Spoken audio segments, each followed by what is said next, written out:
Sasabi mo sa laban? Napakagandang laban nila kasi nakakabawat ng 12 rounds sa sobrang ano sila parehas matibay kasi si Abdi din. Kaya yun. Pedro, may similarity kayo sa style ng Chinese. Opo. Anong sasabi mo doon? Gusto mo ba siyang makalaban? Opo, yun na po ang next na kalaban ko kasi number 1 na siya pag-aaralan namin ng coach ko yung gagawin namin na sa laban. Opo. Sa tingin mo, Pedro, fit mo siya sa style mo? Ano naman, pabor sa akin kasi fighter, hindi na ako sa kanya maghahabol. Yun ang ano naman. Pabor po sa akin na gano'n ang style niya. Opo. Pedro, kailan yung title defense mo? Anong plan? Sa ngayon, inayos pa po yung ano, pero ito na sunod, baka August or September po. Wala na sigurado. Ano pa po yun, inayos ng si Sir Chan.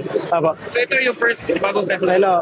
Di pa kasi pag maayos ngayong may yung laban kay Gulyaso, si Gulyaso ang lalaban ng So laban. it's depende Apo. sa dalawa. Pero Apo. sa tingin mo, sino yung pipiliin mo? Si Culasso o yung mandatory challenger?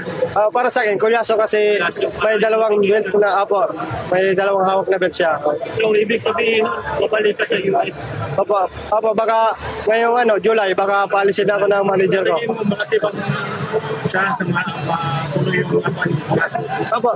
Apo, kasi kung matuloy na yung Manny Pacquiao Mayweather, baka ilagay ako doon na sa undercard ako. Na kami ni Gulyaso. Ano masasabi mo doon pag natuloy yun? Maganda po kasi opportunity ko na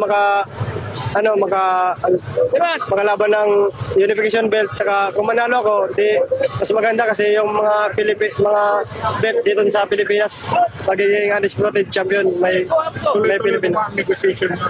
Aba.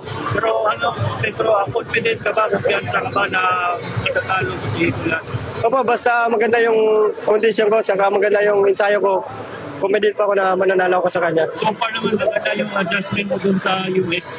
Maganda naman kasi nung laban ko nung nakaraan, 3 months ako nandun, kaya yung klima na mainit malamig, na ano ko na po na parang nasanay na ako sa katawan ko. Opo. Thank you. Iya po. Good luck. Iya po.